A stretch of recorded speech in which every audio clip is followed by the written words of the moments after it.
Será que os perfis de pacientes dos trabalhos sobre clipagem mitral em regurgitação secundária são os mesmos? Como refinar a indicação de intervenção? Esse é o Clique Valvar Academy, insights diretos e práticos para você aplicar no seu dia a dia. A insuficiência cardíaca afeta milhões de pessoas em todo o mundo, sendo frequentemente acompanhada pela regurgitação mitral de etiologia funcional, uma condição que agrava o prognóstico dos pacientes. O tratamento tradicional para essa condição inclui terapias medicamentosas direcionadas e, em alguns casos, ressincronização cardíaca. No entanto, esses métodos muitas vezes não são suficientes para reverter a progressão da doença. Como alternativa, o dispositivo MitraClip tem sido investigado como uma opção terapêutica minimamente invasiva para pacientes com regurgitação significativa e sintomas persistentes de insuficiência cardíaca. Observando os estudos publicados nesse tipo de coorte, temos que os pacientes do Reshape tinham uma fração de ejeção do ventrículo esquerdo entre 20% e 50%, e os critérios de inclusão exigiam que os pacientes tivessem sintomas de insuficiência cardíaca, tivessem sido hospitalizados por descompensação recentemente ou apresentassem níveis elevados de peptídeos natriuréticos. Além disso, todos os participantes deveriam estar em tratamento otimizado conforme as diretrizes médicas antes de serem considerados para o MitraClip. Os pacientes do Reshape apresentaram algumas características ecocardiográficas distintas em relação aos participantes de outros ensaios, como COAPT e MITRA-FR.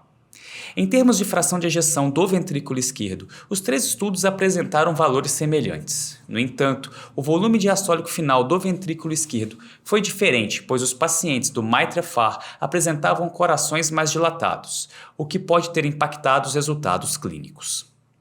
Algo muito relevante foi o orifício regurgitante, que foi menor no Reshape, indicando que os pacientes tinham uma regurgitação funcional menos grave. Em contrapartida, o volume regurgitante do COAPT levava a uma regurgitação mais grave.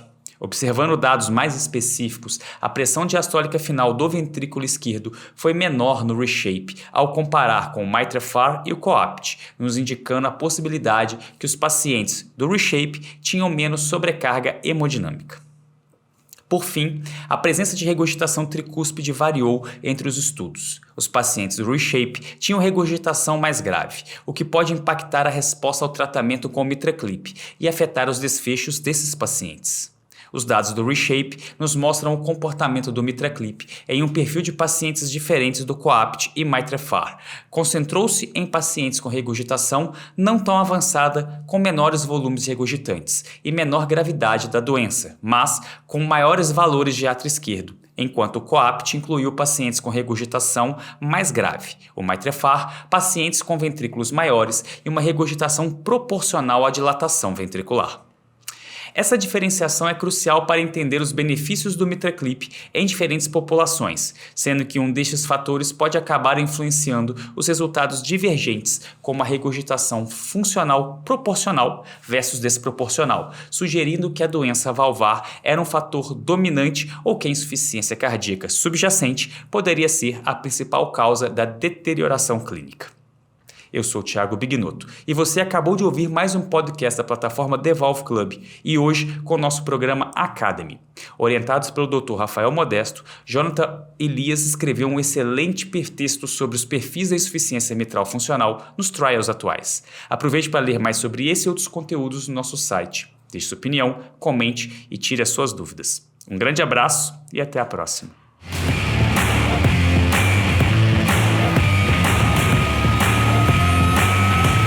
Valvecast.